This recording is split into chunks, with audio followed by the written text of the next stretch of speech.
I broke the lock with a sound like a thunderclap ripping through a tomb, the shriek of tortured iron echoing in the suffocating silence of the stone chamber. She did not flinch. The girl, the woman really, though she was pale and thin as a winter reed, simply lifted her gaze from the single grimy window that had been her only companion for a decade. Her eyes, the color of a twilight sky bruised with storm clouds, held no fear, no surprise, only a profound and chilling emptiness. I strode across the floor, my boots scuffing on the dust of ages, the scent of the city's blood and my own cold fury clinging to me like a shroud. I stopped before her, a shadow eclipsing the sliver of moonlight she had been watching. Her heart hammered a frantic, terrified rhythm against her ribs. I could hear it, smell it, a frantic bird beating its wings in a cage of bone. But her expression remained a mask of placid ruin. I did not offer her a hand. I did not offer her comfort. I offered her the truth, the one thing more brutal than the stone walls that had been her world. "They told you that you were mad," I said, my voice a rasp of gravel and disuse. "They lied. You are not mad, Princess Ilara. You are a weapon, and I have come to claim you. Wait, before the next revelation unfolds, if this mystery has already captivated you, let us know where you're following this story from. To ensure you don't miss unexpected alliances or awakened powers, subscribe and join our circle. The game is about to change. Now, back to the scene." She finally blinked, a slow, deliberate motion, as if testing whether she still could. The name, her name, hung in the air between us, a ghost I had just given flesh. "Princess," she whispered, the word a fragile thing, like dried leaves crumbling to dust. It was a title she hadn't heard since she was a child, before her uncle had declared her mind broken by grief after her parents' sudden, violent death. Before he had taken the throne and sealed her away in the highest turret of the spire, erasing her from memory, from history, from the world itself. "You know who I am," she stated. It was not a question. The emptiness in her eyes was beginning to recede, replaced by a flicker of sharp, dangerous intelligence that had been starved but not extinguished. "I know everything," I corrected, my tone leaving no room for argument. "I know your uncle, King Theron, whispers to his court that you succumbed to the same fever that took the queen and king. I know he pays the guards handsomely to forget the westward path to this tower. And I know that the fever was in fact an assassin's blade, wielded by the very people who now advise him." I let the words sink into the cold air. I was Lord Calen, the Wolf of the North, a creature of shadow and rumor whispered about in taverns and throne rooms alike. They said I was immortal, that I commanded beasts, that my heart was a shard of ice. They were not entirely wrong. My purpose, however, was singular, an obsession honed over a century of patient waiting, to dismantle the silent coven, the cabal of blood mages who had puppeteered the throne of Eldora for generations, the same ones who murdered her parents. Ilara pushed herself to her feet. She was taller than I'd expected, though frail, wrapped in a threadbare gray dress that might have once been white. Her hair, a cascade of silver blonde, so pale it seemed to drink the moonlight, fell unbound to her waist. It was the hair of her dynasty, the sign of her true blood right. "Why?" she asked, her voice gaining a sliver of strength. "Why tell me this? Why come here at all? No one has come in 10 years." "Revenge is a potent motivator," I said, my lips twisting into a semblance of a smile that held no warmth. "Your uncle and his masters are my enemies. Unfortunately for me, they are powerful and well entrenched. They hide behind seals of office and layers of legitimacy. I, on the other hand, am a foreigner, a barbarian lord from the frozen wastes in their eyes. I cannot strike at them directly without plunging the entire kingdom into a war I have no taste for. I began to circle her, a predator assessing its quarry. She stood her ground, her chin held high, that flicker of intelligence in her eyes now burning with a steady, defiant flame. I need a key to unlock the court, I continued. Someone with an unimpeachable claim, someone whose very existence is a threat to the current regime. Someone they cannot simply execute without revealing their own monstrous lies. I stopped in front of her again, our faces mere inches apart. I could see the fine web of veins at her temple, could hear the blood singing through them, a melody of life and power she did not yet understand. I have freed you from this prison, Princess Alara. That is my gift. But freedom is never without cost. The price, she breathed, understanding dawning. She was no fool. 10 years of solitude had sharpened her mind to a razor's edge. The price, I affirmed, is your alliance. You will return to the capital on my arm. You will be the long-lost, miraculously recovered princess. I will be your gallant rescuer, your protector, your betrothed. Her breath hitched. Betrothed? The word was laced with ice. A political necessity, I dismissed. It binds our interests. It gives me the standing to remain by your side, to shield you from the vipers who will immediately move to strike. It gives you the power and protection you need to survive the first week. I watched her, my gaze unwavering. I could see the storm of thoughts behind her eyes. She was trading one cage for another, a larger, more gilded cage, perhaps, but a cage nonetheless. A prison of silk and whispers instead of stone and silence. But it was also a cage with a door that led to vengeance. And if I refuse? She challenged, her voice low.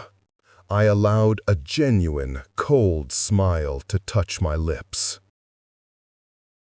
Then you are free. Free to walk out of this tower and into a world that thinks you are dead or mad. A world where your uncle's assassins will find you before the sun rises. You have no money, no allies, and a face that would see you hanged as an imposter or burned as a witch. I leaned closer, my voice dropping to a conspiratorial whisper. I am offering you a sword, princess. It is heavy and dangerous, and it may cut you, but it is the only weapon you have. She held my gaze for a long moment, the silence stretching taut between us. In her eyes, I saw the ghost of a terrified child, the fury of a wronged daughter, and the birth of a queen. The emptiness was gone, burned away by the fire I had just ignited. I will take the sword, she said, her voice clear and resonant, the voice of a monarch. But know this, Lord Kalin, a weapon in hand can be pointed in any direction. I will have my vengeance, and when it is done, I will have my freedom. From my uncle, from the coven, and from you. I had not expected less. In fact, I had counted on it. This fragile girl, this forgotten princess, was indeed a weapon, and she was finally ready to be aimed.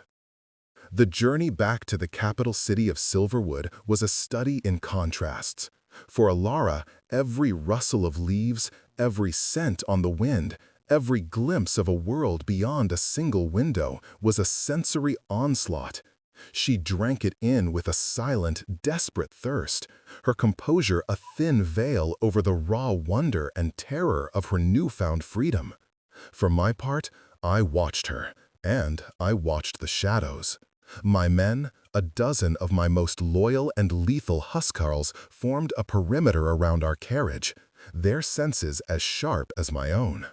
The Coven would not yet know of her escape, but Theron was a paranoid creature. Every road was potentially watched. We spoke little. The terms of our pact hung between us, a cold and heavy thing. She was not my prisoner, not anymore, but she was not my partner either. She was a volatile asset, a queen in rags whose mind I was still trying to fathom. One evening, as we made camp in a hidden dell, she was tending to one of the horses, her touch gentle, her whispers seeming to calm the nervous beast. "You are good with them," I observed, approaching from downwind. She didn't look up, continuing to stroke the horse's muzzle. My mother taught me. She said you can learn more from the heart of a horse than from the mouths of 100 courtiers. A wise woman, I conceded. It's a shame her husband didn't heed her wisdom. Her hand stilled. She finally turned to me, her eyes catching the firelight. "You speak of my father as if you knew him." I knew of him. King Alaric was a good man, but a trusting one. He believed the members of his council were loyal. He saw them as servants of the crown, not as the masters they truly were. A fatal miscalculation.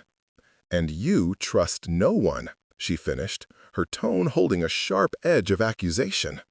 "I trust that everyone acts in their own self-interest," I corrected smoothly. "It is the only truly predictable thing in this world. The Coven wants power.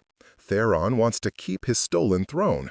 You want revenge and freedom. I want to burn the Coven to the ground. Our interests, for the moment, align. You speak of them as if they are a monolith. The Silent Coven. Who are they? An ancient order. They began as royal advisors, masters of alchemy and lore. Over centuries, they delved into darker arts, blood magic, forbidden knowledge. They became parasites, feasting on the power of the throne while remaining hidden in the shadows. They believe your bloodline, the Lunaris dynasty, holds a key to ultimate power, a connection to the very magic of the land. This caught her attention. A key? What kind of key? That is a detail they have guarded for centuries, a secret I intend to uncover. It is why they didn't kill you. A dead princess is a martyr. A mad, forgotten princess is a tool they could one day retrieve and use. Your madness was their insurance policy. She absorbed this, her knuckles white where she gripped the horse's reins. She was not just a political threat to them, she was a resource. The realization seemed to settle a new layer of ice over her resolve. Our arrival in Silverwood was precisely the spectacle I had orchestrated. We did not sneak in through a side gate. We rode through the main thoroughfare at midday, my banner, a snarling black wolf on a field of gray, flying beside the forgotten royal standard of the Lunaris dynasty, which one of my men had procured. The sight of it, a silver crescent moon on a field of midnight blue, caused people to stop and stare, to whisper, their eyes widening in disbelief. And there, in the center of our formidable guard, was Ilara. We had acquired clothes for her befitting her station, a deep blue gown that matched her family's crest, her silver blonde hair braided intricately with small pearls. She looked every bit the lost princess returned, her expression a perfect blend of sorrow, strength, and regal bearing. I had coached her on what to expect, but her performance was all her own. She possessed an innate grace that a decade of isolation had not managed to crush. By the time we reached the gates of the White Citadel, the entire city was buzzing. News traveled faster than a wildfire, and I had no doubt that King Theron was already aware of our approach. The castle gates were shut. A company of the Royal Guard, the Sunstone Guard, stood on the ramparts, their polished armor glinting. The captain of the guard, a man with a face like a weathered stone, hailed us from above. "State your purpose, Lord Kalen. The capital is not open to armed retinues without the king's leave." I spurred my horse forward, stopping directly beneath him.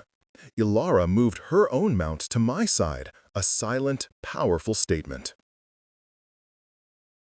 "I have not come for war, Captain," I called out, my voice carrying easily in the sudden hush. "I have come to return what was stolen. I have come to return the king's niece." I gestured to Ilara. She lifted her head, and the midday sun caught her hair, creating a halo of light around her. A collective gasp rippled through the crowd that had gathered. Her resemblance to her mother, the beloved Queen Isadora, was undeniable. The captain stared, his mouth slightly agape. He had served under her father. He knew the face of the Lunaris line. "It cannot be," he stammered. "The Princess Ilara is gone." "She was not gone," Ilara's voice rang out, clear and steady, laced with a sorrow that was both genuine and perfectly wielded. "She was imprisoned by those who feared her, by those who murdered her parents and stole her birthright. I am Ilara Lunaris, and I have come home." It was a masterful stroke. She had claimed her identity, accused her enemies, and appealed to the loyalty of the old guard in 3 sentences. The captain was shaken. The crowd was in an uproar. Before any orders could be given, the massive gates began to groan open, not by the captain's command, but by someone else's. King Theron stood in the gateway, flanked by his personal guard and the 2 most prominent members of his council. Lord Valerius, a gaunt man with eyes like chips of obsidian, and Lady Seraphine, a woman of ageless beauty and a smile that could freeze blood. I knew them for what they were, the heart of the coven in this court. Theron's face was a mask of controlled fury, his eyes betraying a flicker of panic. But he was a practiced politician. He quickly rearranged his features into an expression of stunned, joyous disbelief. "Ilara, by the gods, can it be?" he exclaimed, striding forward, his arms open wide. "My dear niece, we thought you lost forever." It was a performance worthy of the grandest stage. Ilara dismounted, her movements fluid and regal. She did not rush into his embrace. Instead, she stopped a few feet from him and sank into a perfect, formal curtsy. "Uncle," she said, her voice dripping with cool courtesy, "it is a relief to see that you are well." The unspoken accusation hung between them, thick and suffocating. Theron's smile tightened at the edges. His eyes flickered to me, a silent promise of death in their depths, before returning to his niece.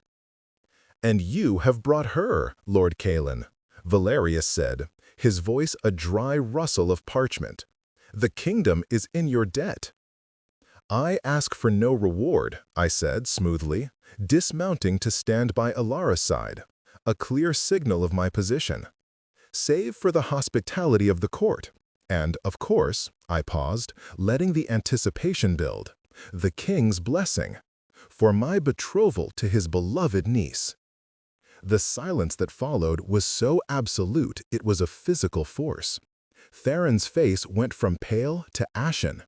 Seraphine's placid beauty finally cracked, a line of displeasure marring her perfect brow. They were trapped. To deny the existence of the returned princess was now impossible. To deny her supposed savior and betrothed would be a grave insult. And they did not yet know the extent of my power or my purpose here. Theron, seeing no other move on the board, forced a laugh that sounded like grinding stone. "A betrothal? So sudden! But of course, a celebration is in order. Welcome home, my dearest Ilara. Welcome to the court, Lord Kalen." He ushered us in, the consummate host, while his eyes screamed murder. We had walked directly into the serpent's nest, but we had done it on our own terms. The labyrinth was open. The game had begun. And as we passed through the gates, I saw Alara glance back at the tower on the distant horizon, a final, fleeting look at the cage she had left behind. Her expression was unreadable, but I knew. She was not just entering a court of vipers. She was entering a battlefield, and the only person she could even tentatively trust was the wolf at her side. The days that followed were a whirlwind of silk and steel, of poisoned words and watchful eyes. Ilara was given chambers in the royal wing, opulent and spacious, yet no less a prison than her tower. Handmaidens, chosen by Lady Seraphine, watched her every move. Guards, loyal to Theron, were posted at her door. She was a celebrated captive, a jewel put on display, and every smile she received was a baring of teeth. Our betrothal was the talk of the court. It afforded me unrestricted access to her, a privilege I used to its fullest. Our evenings were spent in her chambers, ostensibly as courting lovers, but in reality as co-conspirators. We dissected every conversation, every glance, every subtle shift in the court's intricate dance. Lady Seraphine asked about my time away, Ilara told me one night, pacing before the fire. She called it my recuperation. She wanted to know if my memories were clear. She was testing you, I said from my chair in the shadows, probing to see if you remember what you saw the night your parents were killed. Ilara stopped, her back to me. I was only 8. It's fragmented. Shadows. A man in a dark cloak. My mother screaming my name, telling me to hide. Her voice was tight, strained. I remember a symbol. He wore a ring, an Ouroboros, a serpent eating its own tail. My eyes narrowed. The symbol of the coven. Valerius wears such a ring. He never removes it. So it was him, she whispered. The firelight cast dancing shadows across her face, making her look both fragile and fearsome. He killed them. He was the blade, not the hand that wielded it. The coven acts as one. Our investigation was a dangerous one. We could not be seen to be working together too closely, lest we confirm their suspicions. We adopted roles. I played the part of the gruff, possessive northern lord, slightly out of my depth in the sophisticated court, but fiercely protective of my prize. Ilara, in turn, played the part of the traumatized but resilient princess, hesitant and shy, relying on my strength. It was a charade, but beneath it, a strange and reluctant respect was beginning to form. I saw her intellect at work, the sharp, analytical mind that had spent a decade with nothing but thoughts for company. She would notice a courtier's nervous tick when a certain name was mentioned, or the way a tapestry in the grand hall was woven with symbols that subtly mirrored the coven's insignia. She was a natural spy, her quiet and unassuming demeanor the perfect camouflage. In return, I was her shield. One evening, at a grand banquet, a servant offered her a goblet of wine. My senses, preternaturally sharp, caught the faint, bitter almond scent of wolfsbane, harmless to a human in small doses, but a clear message to me. I intercepted the goblet, my fingers brushing hers. "Allow me, my lady," I said, my voice pleasant. I looked the servant dead in the eye. I find myself suddenly parched. I took a small sip, the poison burning on my tongue, a negligible discomfort. The servant's face paled. I smiled, a cold, predatory flash of teeth. Delicious. The message was sent. I was watching. Later that night, after the court had retired, Ilara confronted me in her chambers. "That was wolfsbane, wasn't it?" A mild dose, I confirmed, pouring myself a glass of water. A warning. You drank it. It could have harmed you. For the first time, I heard a note of genuine concern in her voice. My constitution is robust, I said simply. They wanted to see if the rumors about me were true. Now they know. The Wolf of the North is not just a title. She stepped closer, her expression unreadable. You took a risk for me. I took a calculated risk for our mission, I corrected, though the words felt hollow even to me. Protecting her had been an instinct, not a calculation. Your safety is paramount to our success. You are the key, remember? She winced, as if the word had struck her. The key. Yes, that is all I am. She turned away, and the distance between us returned, cold and sharp. Our breakthrough came from an unexpected source. Ilara, feigning an interest in the castle's history, had requested access to the royal library. It was granted, though she was always accompanied by a silent, watchful librarian, another of the Coven's spies. For days, she pored over dusty genealogical records and architectural blueprints of the castle. One evening, she summoned me with an urgent, coded message. I found her alone in her chambers, a large, rolled-up parchment spread across her table. It was a centuries-old blueprint of the White Citadel. "Look," she said, her voice a hushed, excited whisper. She pointed to the King's Solar, the very room where Theron now held his private meetings with Valerius and Seraphine. "The dimensions are wrong. The official plans show the outer wall is 5 feet thick, but in this older version, the original architect's draft, it's listed as 10 feet thick. There's a space, a hollow." My eyes scanned the parchment. She was right. A hidden passage or a hidden room? "There are no entrances marked," I mused. "No," she agreed, "not on this plan. But look at the fireplace. The decorative scrollwork the architect sketched here." She traced a pattern in the air. "It matches the pattern on the spine of my mother's favorite book of poetry, the one they let me keep in the tower." She rushed to a small chest and produced a slim, leather-bound volume. The gilt pattern on the spine was a perfect match. "It's a key," I breathed, the pieces clicking into place. "A mechanism." "My mother must have known about it," Ilara said. "It must be where they kept their secrets." The stakes had just escalated dramatically. This was no longer about whispers and uncovering loyalties. This was about infiltration. The King's Solar was the most heavily guarded room in the Citadel. Gaining access would be nearly impossible. "We need a distraction," I said, my mind racing. "Something big enough to draw Theron, Valerius, and most of the Sunstone Guard away from the royal wing." Ilara looked at me, her eyes gleaming with a reckless light I was beginning to find both alarming and captivating. "The Spring Equinox Gala is in 2 days," she said.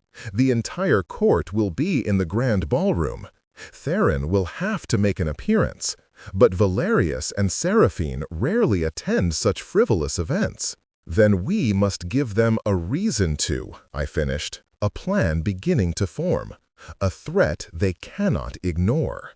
The plan was audacious, bordering on suicidal. During the gala, I would arrange for a security threat on the far side of the castle, a fire, an explosion, something that would draw the bulk of the guard away. At the same time, I would publicly challenge one of Theron's champions to a duel of honor, a spectacle that would keep the king and his courtiers glued to their seats. That would be Ilara's window.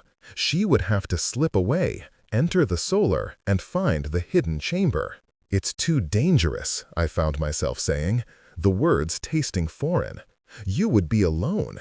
If you're caught—" "I have been alone for 10 years, Kaelin," she countered, her voice firm. "I am not afraid of solitude. I am afraid of that room holding the truth and never knowing what it is." She looked at me, her gaze steady.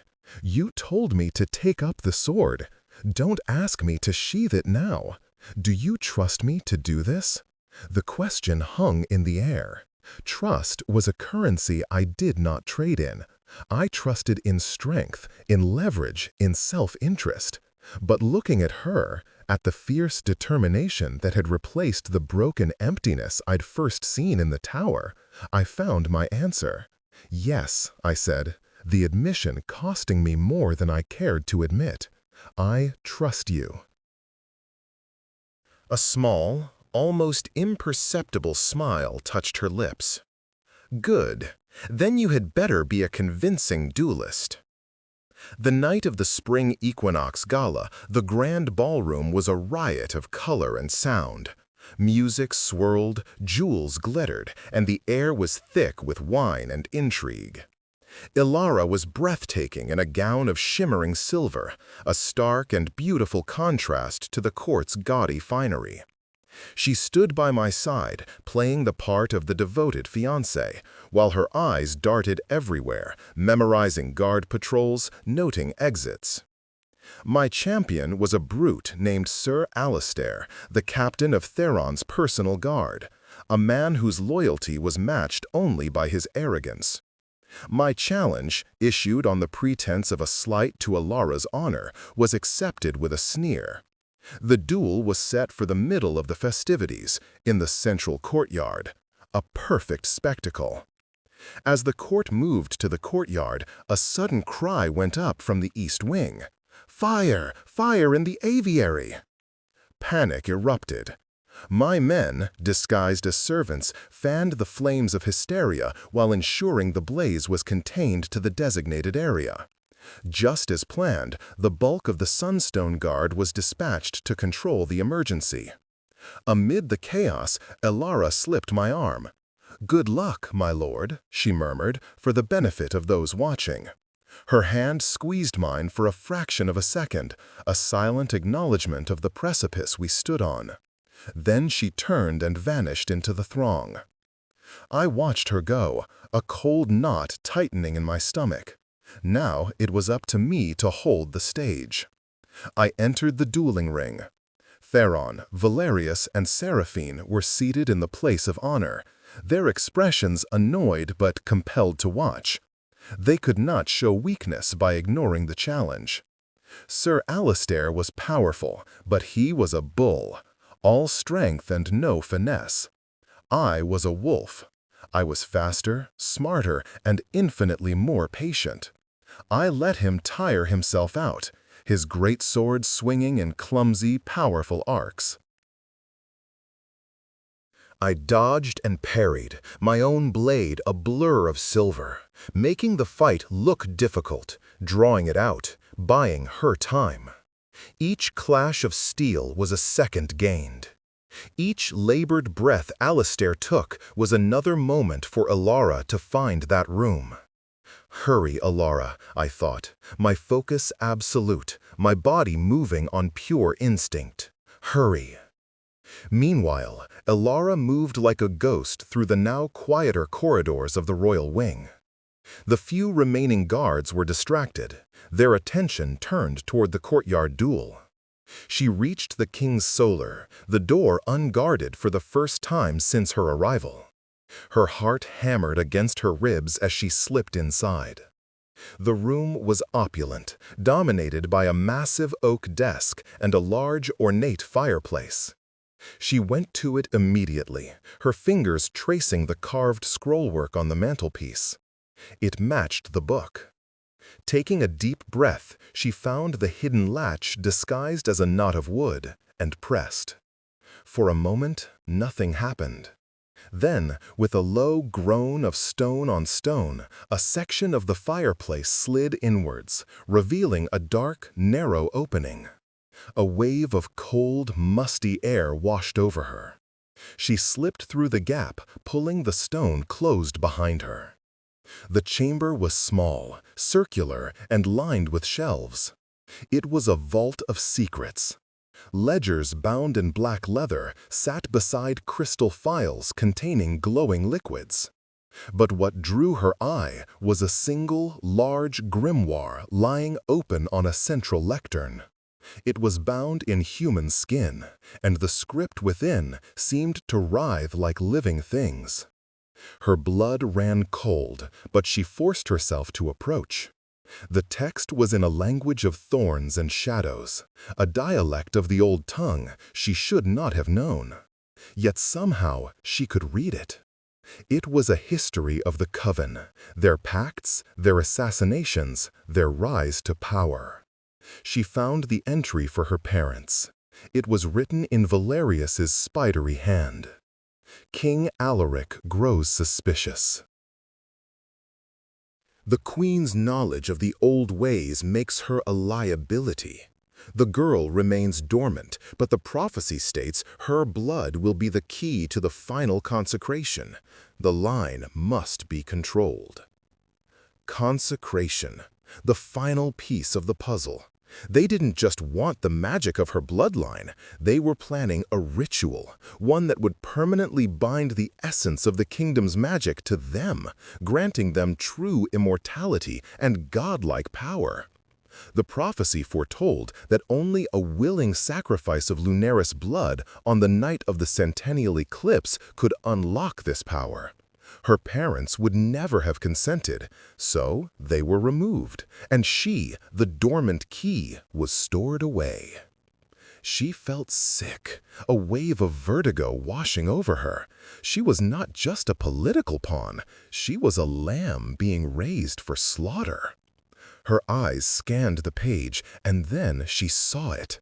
A secondary passage, written in a different hand, a note in the margin. Lord Kaelin's lineage also presents a complication. The Wolfkin are ancient guardians of the ley lines the Coven seeks to corrupt. His ancestor was bound by the First Pact, cursed to eternal life, but barred from wielding his full power against us. The curse can only be broken by the same consecration that will grant us dominion. He seeks the princess not for revenge, but for his own salvation. He will deliver the key directly to our hand, believing he can control the outcome.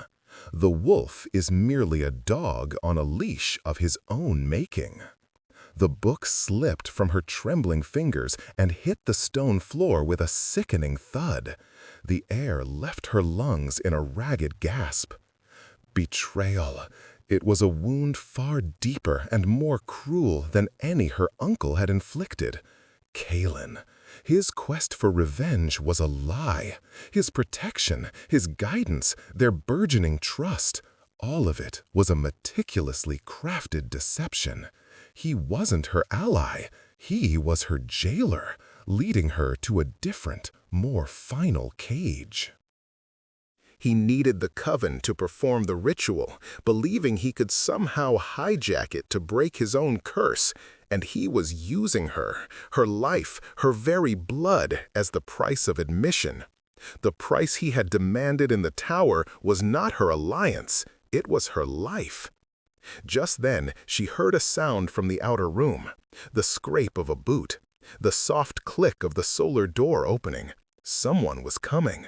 Back in the courtyard, I disarmed Sir Alistair with a flick of the wrist, the point of my sword resting against the hollow of his throat. The crowd gasped. I had won, but the victory tasted like ash. It had taken too long. A prickling sense of dread crawled up my spine.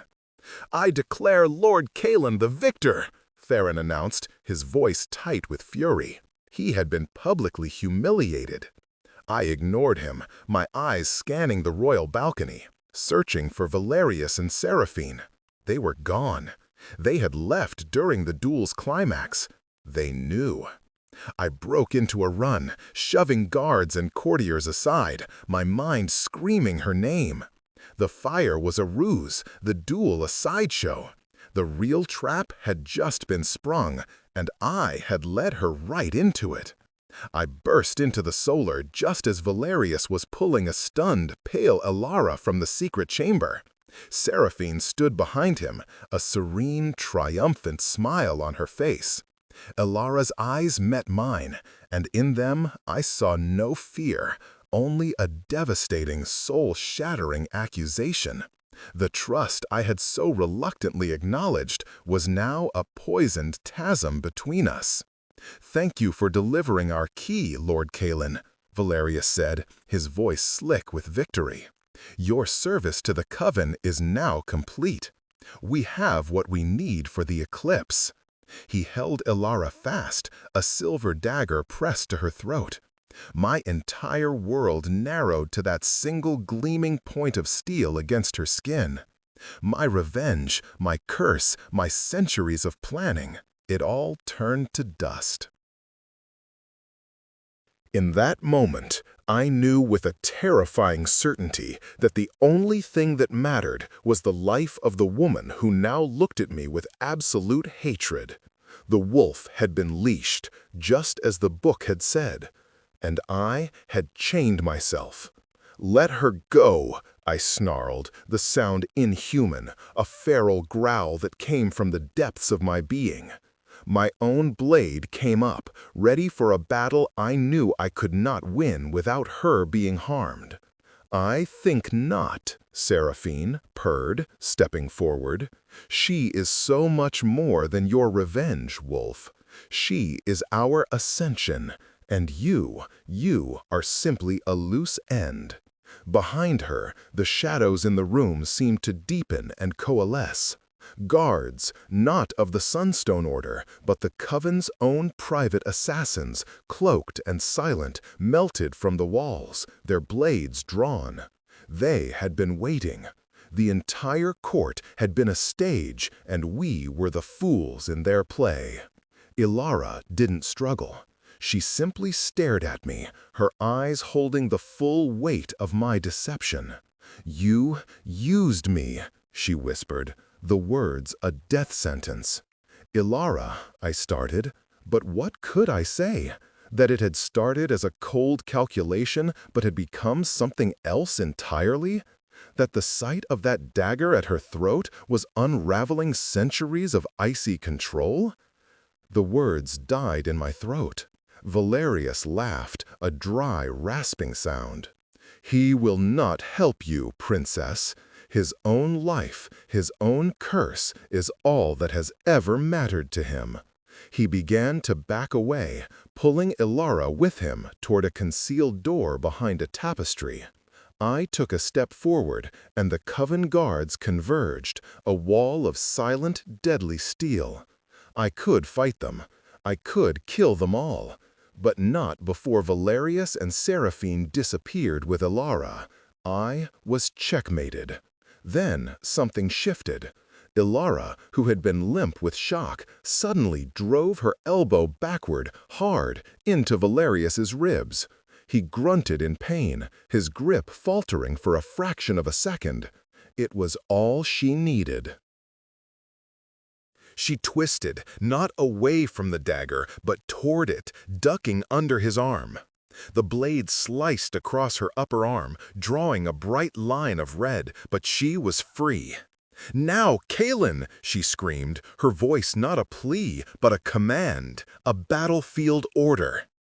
The spell of my inaction was broken. With a roar, I lunged. It was no longer a duel, it was a slaughter. My blade was a whirlwind, a dance of death that tore through the Coven's assassins. They were skilled, but I was ancient, a creature of pure, focused violence. But Valerius and Seraphine were not mere swordsmen. As I fought, Seraphine raised her hands, her lips moving in a silent chant. The very air grew thick and cold, shadows coiling around my limbs, trying to hold me, to drag me down.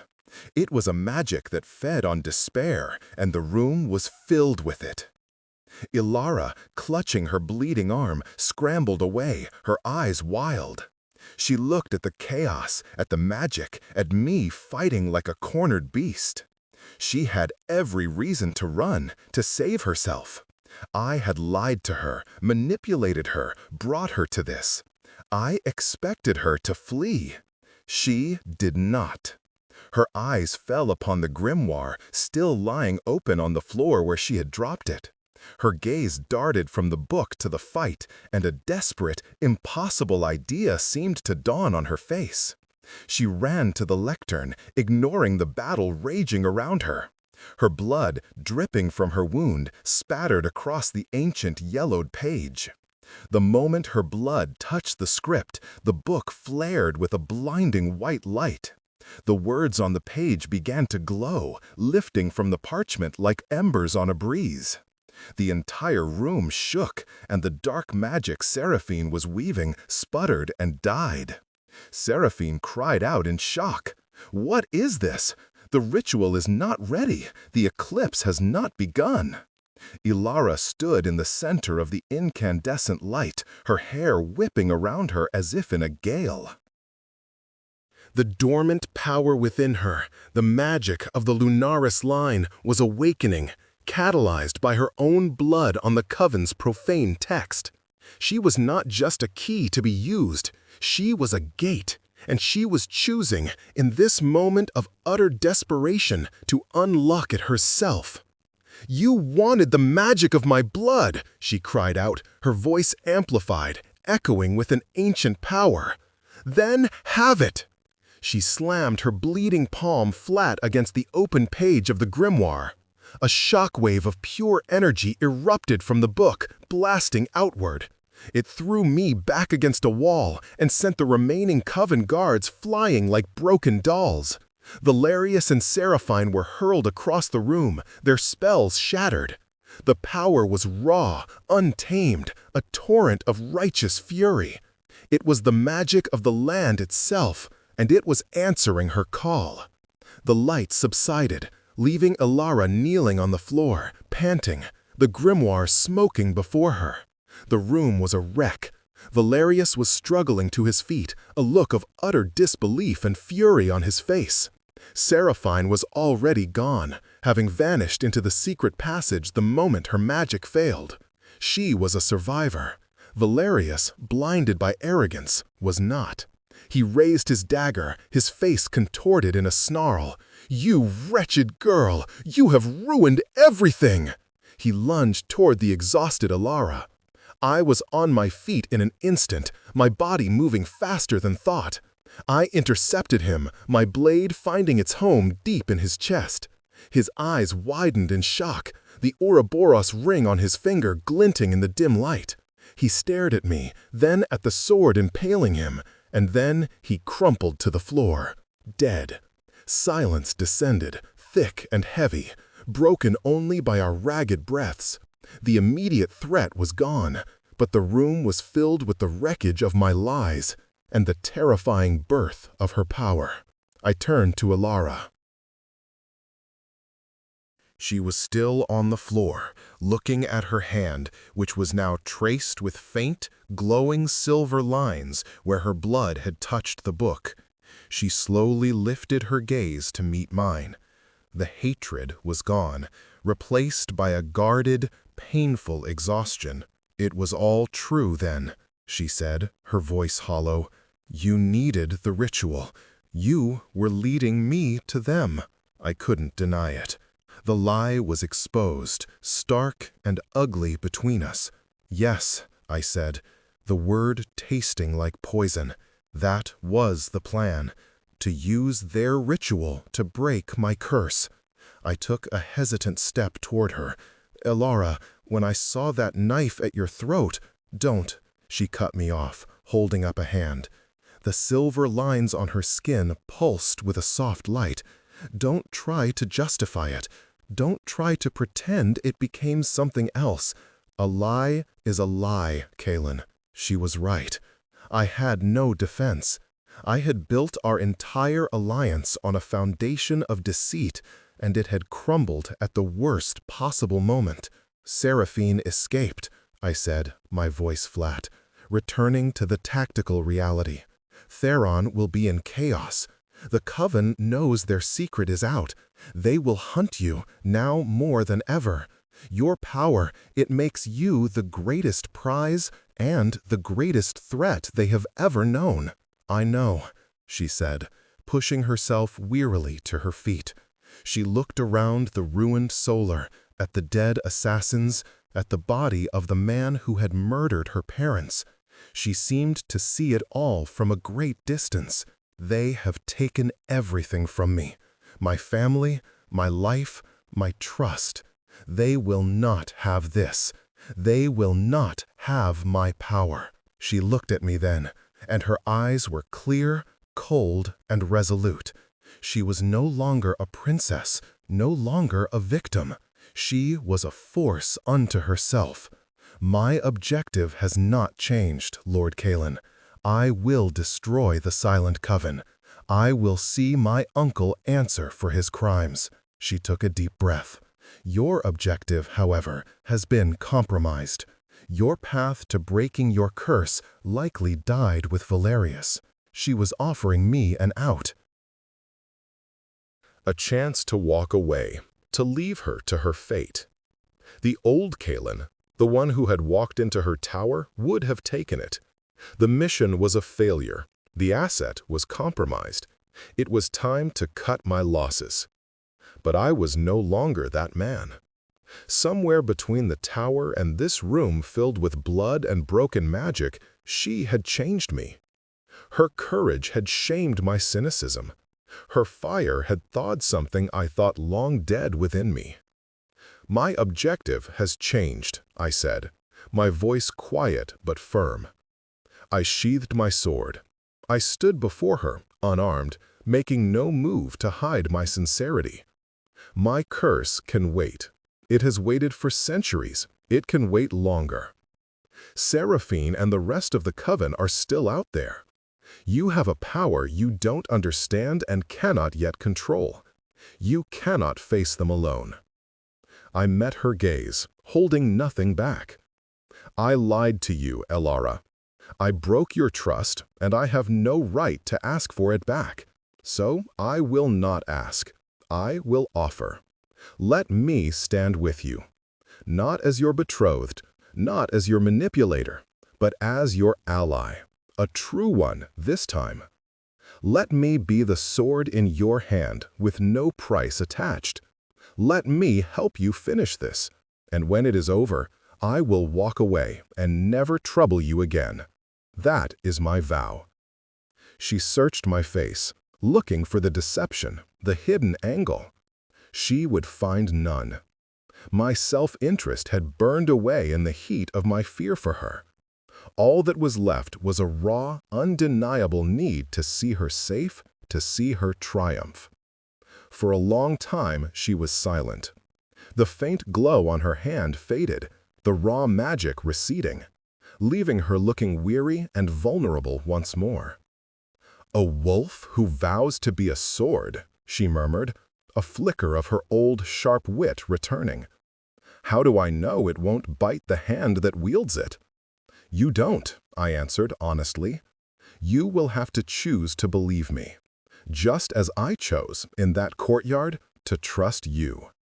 It was a fragile bridge to build over the chasm of my betrayal, but it was the only one I had. She looked from my face to the carnage around us, to the path that lay ahead, a path of danger and uncertainty. Running was no longer an option. Hiding was impossible. Fighting was the only way forward. And she had to decide if she would rather fight alone or with the treacherous wolf who was now belatedly offering his true allegiance. Her choice would not only determine her own fate, but the fate of the entire kingdom. The game had not ended. It had been transformed, and we were both, once again, at the beginning. Elara's decision was not made with words, but with action. She bent down and tore a strip of cloth from the hem of her ruined silver gown. Without a word, she walked to me, took my hand, and began to clean the blood from a cut on my knuckles I hadn't even realized I'd received. Her touch was light, clinical, yet it sent a jolt through me. "Their power comes from their secrecy," she said, her voice low and steady as she worked. "We need to rip that veil away. They control Theron. They control the court. We cannot fight them here, not anymore. This castle is their territory. Where do we go? I asked, my voice hushed. This was it, the formation of a true alliance. The archives in the library spoke of the sunken city of Eredor, the last bastion of the old mages before the Coven hunted them to extinction. It was said to be a place of immense knowledge and power, protected by wards the Coven could not break. She finished wrapping my hand and met my gaze. My mother used to tell me stories about it. I thought they were fables. Now, I think they were instructions. A myth, I countered, though the name stirred a distant memory. No one has known its location for 500 years. The blueprint, she said, a spark of excitement in her eyes. The architect who designed the secret chamber was one of the last survivors of Eredor. His signature mark is on the plans. It's not a signature, it's a map. We left the castle that night under the cover of the chaos we had created.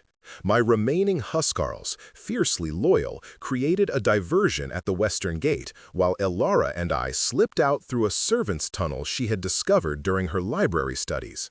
We left behind the world of intrigue and politics for a different kind of danger.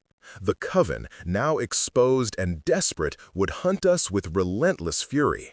Seraphine was no fool. She would know that Elara's awakened power, combined with my strength, made us a threat that had to be eliminated.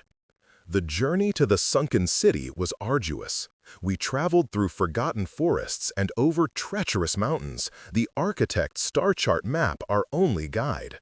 During that time, the space between us slowly began to change. The anger in her eyes softened into a weary watchfulness. She began to ask questions, not about my plans, but about my past, about the curse. I told her the truth. My ancestor, a powerful shapeshifter, had been an ally of the Lunaris line, a guardian of the balance of magic in the land. When the Coven rose to power, they tricked him into a blood pact, one he believed would protect the kingdom, but instead chained him and his descendants. We were granted unnaturally long life, but our full power was suppressed, and we were bound from ever directly destroying the Coven's leaders. The curse could only be broken if the Coven's hold on the kingdom's magic was severed completely. My long-held belief was that their planned ritual was the only way to bring that power to a single point where it could be confronted. "So you were not seeking salvation," she mused one night as we sat by a small hidden fire. "You were seeking a battlefield." "I was," I admitted. "I was so focused on the war that I failed to see the people caught in the middle of it. I failed to see you. Her power was a wild, unpredictable thing." At times, when she was startled or angered, the flora around us would react. Vines would twist, flowers would bloom and wither in an instant. She struggled to control it, fearing the raw energy that now flowed through her veins. I found myself becoming her teacher, drawing on my own ancient connection to the land to help her ground herself, to find her center. We were a strange pair, the cursed wolf teaching the nascent goddess how to control her own storm. We found the entrance to Eredor behind a waterfall in a secluded mountain basin, exactly as the map foretold. The wards shimmered, recognizing Elara's bloodline, and parted for us like a veil. The city was a breathtaking ruin of crystalline towers and luminescent moss, preserved deep within the mountain. And it was not empty. A handful of descendants of the old mages, the keepers of the lore, still lived there, guarding the city's secrets. Their leader, an old woman named Lyra with eyes as clear as spring water, greeted Elara not as a princess, but as the daughter of prophecy. They had been waiting for her. Their records spoke of her, of the day when a Lunaris heir, awakened by betrayal, would come seeking the knowledge to reclaim her birthright. The grimoire in the castle was one of theirs, stolen by the Coven centuries ago. Here, in the safety of Eredor, Elara began her training in earnest. The keepers taught her to wield her power not as a weapon of rage, but as an extension of her will. She learned to heal, to shield, to see the flows of magical energy in the world. I watched as she grew stronger, more confident, the last traces of the broken girl in the tower vanishing completely. She was becoming a queen, in truth, not just by blood. But the coven was not idle. Seraphine, now the undisputed leader, had consolidated her power. She had convinced Theron that Ilara was a rogue mage, a monster who needed to be destroyed. He had declared her an enemy of the state, and bounty hunters and coven assassins scoured the land for us. Their search led them to the mountains. Our sanctuary was discovered. The wards of Eredor were strong, but Seraphine had a weapon we had not anticipated. She had captured some of my Huskarls. Using their blood, a sacrifice tied to my own lineage, she found a way to weaken the wards. The attack came at dawn. Coven assassins, their blades coated in magic-dampening poison, swarmed into the city. The few keepers fought bravely, but they were scholars, not warriors. It fell to me to hold the line, my swords a bulwark against the tide. Ilara found me at the city's entrance, holding the main passage against a dozen attackers. "Kaelin, you can't hold them all," she cried over the din of battle. "I can try," I grunted, parrying a poisoned blade that sizzled as it passed my cheek. "There's another way," she said, her eyes blazing with a new intensity. She had finished her training. The heart of the city contains a focusing crystal. The keepers say it can amplify my power across the entire kingdom. I can use it to sever the coven's connection to the ley lines, to cut them off from their source. It will expose them, weaken them. But it will drain you, I argued, seeing the plan's flaw. It could kill you. And if we do nothing, they will kill us all, she countered. "Buy me time, Kaelin, one last time." She turned and ran toward the city's central spire. I had no choice but to trust her. I redoubled my efforts, a whirlwind of desperation and fury, my body a living shield between the woman I respected and her enemies. Ilara reached the heart chamber. A massive, pulsating crystal hung suspended in the air, humming with latent power. She placed her hands upon it. Lyra and the other keepers surrounded her, adding their own meager energy to the ritual, trying to shield her from the backlash. Ilara closed her eyes and reached out, not with anger, but with a deep, resonant connection to the land her ancestors had sworn to protect. She felt the ley lines, the veins of magic crisscrossing the kingdom. And she felt the coven, a black, cancerous blight latched onto them, siphoning their lifeblood. She pulled. Across the kingdom, every member of the Silent Coven screamed. In Silverwood, King Theron watched in horror as Seraphine collapsed, black ichor trickling from her eyes and nose. Their borrowed power was being violently ripped away. The magical glamour that hid their corruption from the world flickered and died. Courtiers gasped as they saw their council members for what they truly were, withered, ancient husks kept alive by stolen magic.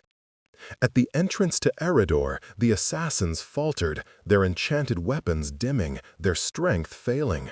I pressed my advantage, cutting them down. But the cost was terrible. In the heart chamber, the crystal flared violently. Ilara cried out, her body convulsing as the raw, untamed magic of the kingdom surged through her. It was too much. The keepers were thrown back. The crystal cracked. I felt her cry through our strange connection. Leaving the last of the assassins to my men who had now joined the fight, I raced to the spire.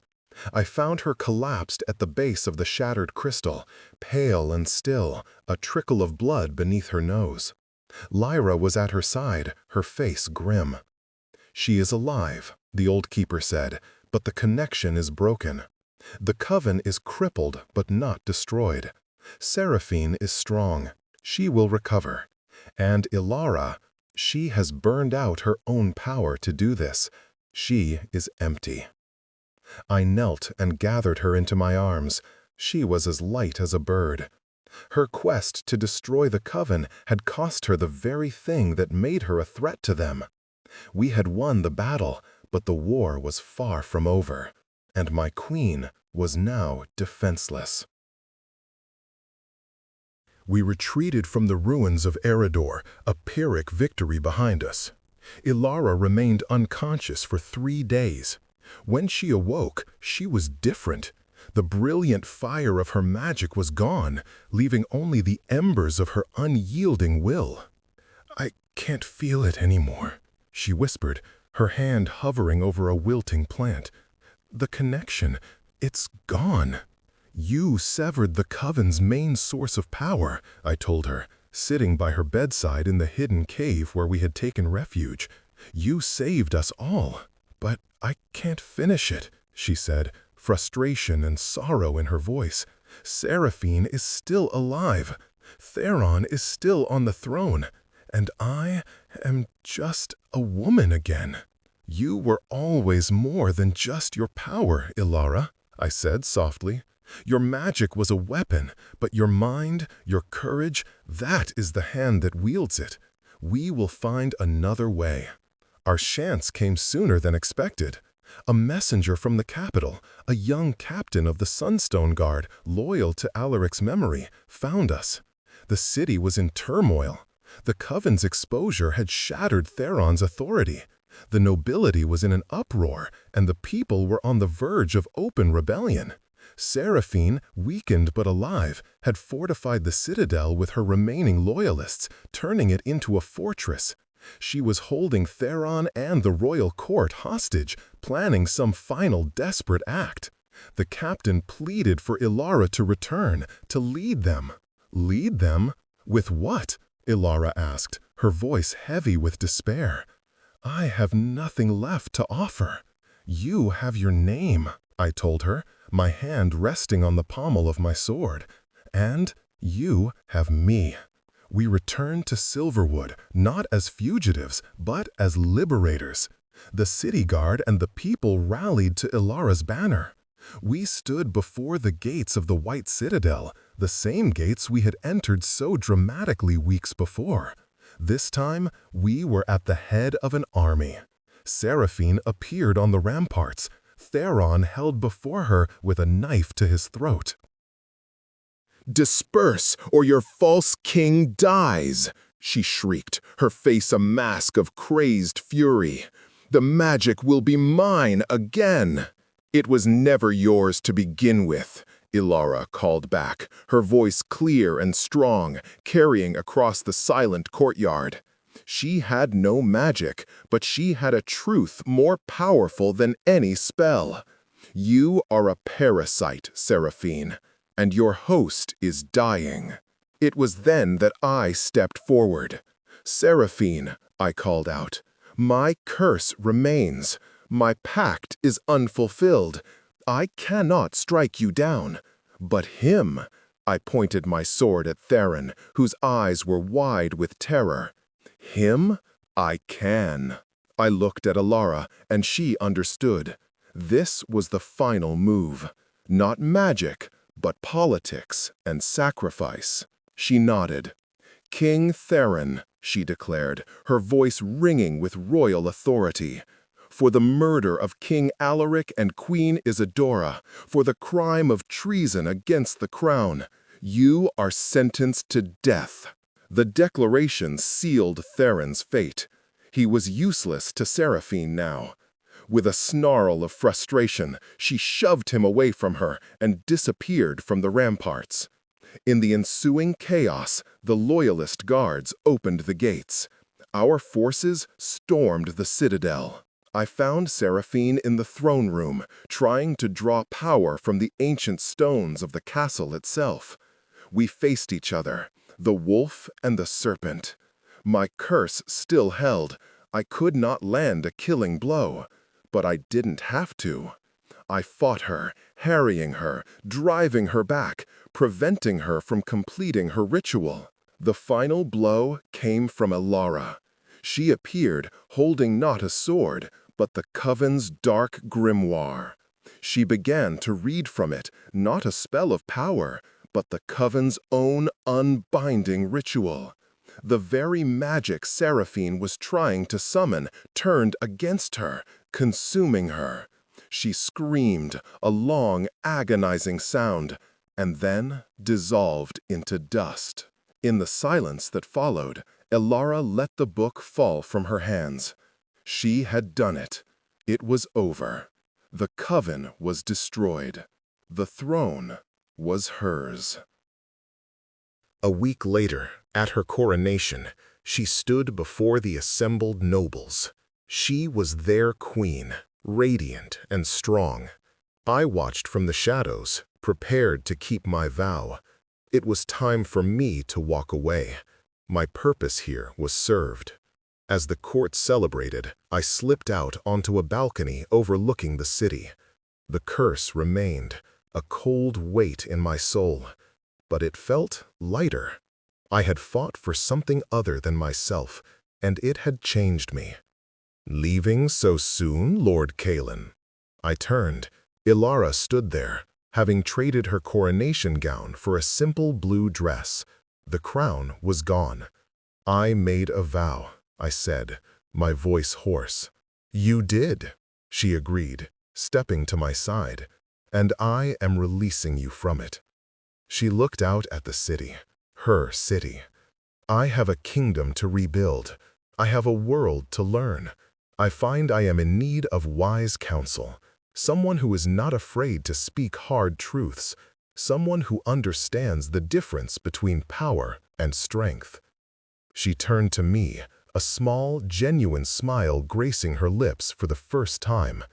"The price you demanded in the tower was my alliance. I am now offering you mine. Stay, Kalen, not as my sword, not as my shield, but as my partner." My heart, a thing I thought long dead, stirred. The curse was a part of me, but it did not have to be the whole of me. Here, with her, was a new beginning I never thought possible.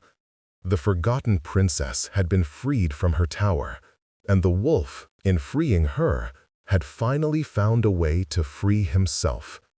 I looked at her, at my queen, and for the first time in centuries, I felt the dawn. I accept.